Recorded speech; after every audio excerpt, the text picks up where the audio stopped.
potential ends at the level you can dream to. Way harder for me to make 300 than to make $1 million. I'll tell you that. The options are, you can play it safe. It'll take you forever and you'll land somewhere half up the mountain, or you can take bigger risks and, fall down, but you're going to end up higher on that mountain. Welcome everybody to the video. My name is Alex Davis and you are about to watch my conversation with Justin, an incredible hedge fund manager who has raised $10 million personally for his hedge fund and who has crushed it in the sales game. I wanted to talk with Justin to help beginning level entrepreneurs understand the truth behind all this online stuff. There's so many different things that I have learned as I've grown my business from $0 to $15,000 over the last 2 months. And I just wanted you guys to learn. So this is what our conversation looks like. Stay tuned to the end because there's a lot of bangers and I'm giving away a special announcement. All right, I'll see you there. Whatever you're selling now, become the best at that. You'll know when it's time to move on to another product. When you can't work any harder and your commissions are capped out, then you've earned the right, in my opinion, to move to a higher ticket. Okay, let's be real. Most of us here probably don't want to do hard work. There's a very specific reason why Justin has reached top peak level success in entrepreneurship, and it's not because he's just a sexy guy. Here's what he says to that. You're not getting around the grunt work if you want to be a top 1% guy. The thing you need to think about is that in 10 years, I will have the skills forged to go make millions of dollars in a higher end product. Understanding that we all feel the same, we all hate it, but the most successful people are just the people who do it anyways. I'll take frequency over skill set any day of the week. I could be a 50% closer, but if I run 3 times the amount of appointments than somebody who closes at 90%, I'm winning. It actually takes some grunt work and consistency, and there's a lot of risk involved. But even deeper than that, there's actually a huge shift in people's brains when they go from the middle class mindset to the business world. If you want to make $1 million, there's a lot of mental work you have to do before it, laying down the tracks for the road ahead. I spent 2 years reading self-help books, business books, and all of the sorts. Justin agrees with me, and here's his advice to people that actually want to be a top performer and make multiple millions of dollars. You kind of cap out at what your dreams are, right? So my dream was 100K. When I got there, it felt like I arrived, and it really stopped my growth for a while because I was like, the vision was too small, and there was no one around me that was, making that type of money in sales. So I didn't really see it. For the first 10 years in sales, I got up to 300,000 a year. And that was the most brutal climb because I just didn't realize that I could shift into a higher ticket product with less effort, make 10 times the money. You don't need to know how you're going to do it, but you have to know that it's possible, right? So if you've ever thought about having a sales position, you probably are thinking in your brain, why don't I just sell the thing with the biggest commission? It makes sense. Honestly, it really does. Justin's answer to it probably will surprise you. You got to start small. The type of work I do now, this is not a job you apply for. This is one you qualify for. And the way I got it was I went out and started raising capital for him without him even asking, sending it to him for free, didn't ask for anything. And after a month or two, he was like, this guy's the real deal. I'm going to bring him in.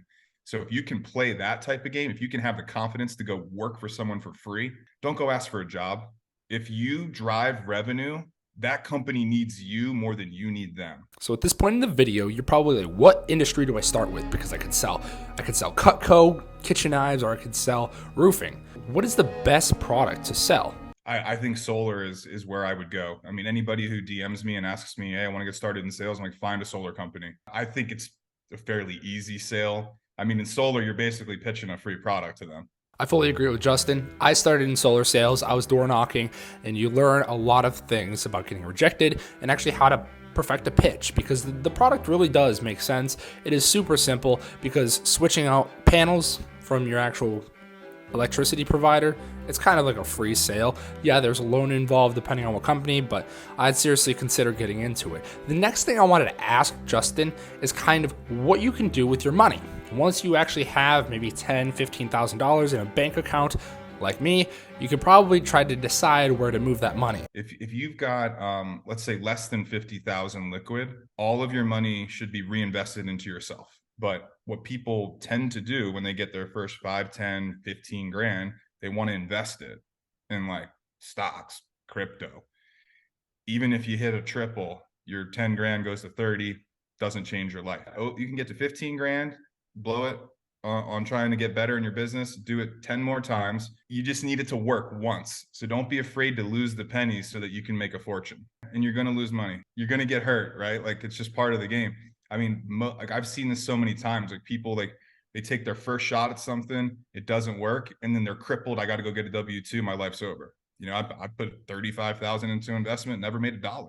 That becomes a tax write-off. You move on and you start again. The only way you're going to move up this ladder is to understand that this chart is not like this. It's going to go like this. Like, the options are, you can play it safe. It'll take you forever and you'll land somewhere half up the mountain, or you can take bigger risks and, you know, fall down, but you're going to end up higher on that mountain. So at this point in the video, you know that you can pick your sales industry. You're picking a high ticket offer that you could actually probably sell and make some good commission. You know that volume and frequency are the biggest things, but how can you separate yourself from the top level sales guy in any industry or any organization once you join? This is what Justin thinks. On the most basic level, like, when I started in sales, the top guy was working 6 days a week. And I asked him, I was like, how are you better than everybody else? He's like, everybody works 5 days. I work 6. I'm like, oh, easy. If I want to be the top guy, I just work 7. I mean, I love being the person that people don't understand. You know, like, in my 20s when I was doing that, you know, in direct sales, first of all, you work when everyone else is home. When the 9 to 5 crowd is home is when you go to work. So when everybody else that's working their 9 to 5s going to happy hour, I'm selling all evening. And then Saturdays and Sundays, everybody's home. Those are the biggest days to make the most commissions. And those are the 2 days everybody doesn't want to work. And I loved the fact that everybody else was going to the pool on the weekend and I was making money.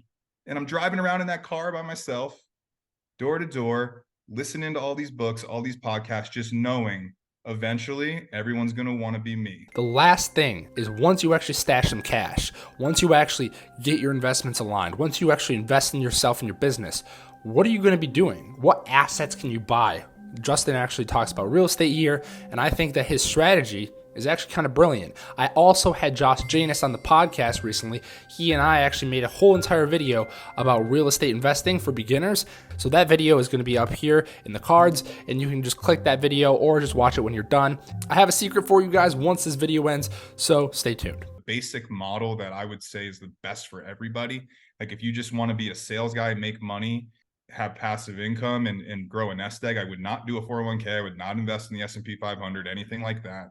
I would buy my first duplex, if you can, or just a small townhouse, and live in it for a year. You'll get a low interest rate because it's a primary residence. And after you've lived in there for a year, you can move out and turn it into investment property. And if you have the vision of, okay, I save enough money to buy one property this year, I'm going to live in it, and then save enough money over the next year to move into, buy another one, primary residence, and turn that one into a rental. If you do that once a year for 10 years, $250,000 townhouses. I mean, what's that? You got $2.5 million worth of real estate that'll be paid off when you're 50 years old. Houses are the easiest thing to start generating wealth and keeping some of your money every month, because those mortgages are going to get paid down over time. Once you buy a piece of property, you keep it forever. It's a very great principle because it's going to go up in value.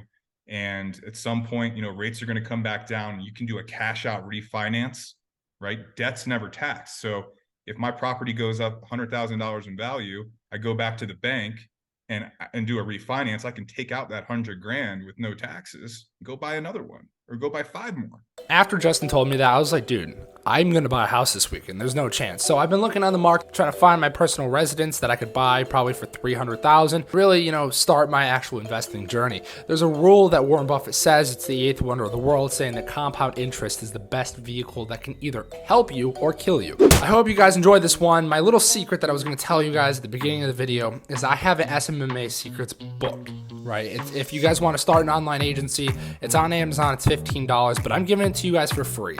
Go into the description. There's a Google Drive there. It'll take you straight to the book. It's a 51-page playbook that I use to generate my first 36 clients in my first month in business, doing my coaching and my media company. I hope you guys enjoy this one. I love you very much. I will see you guys in the next episode. Peace out.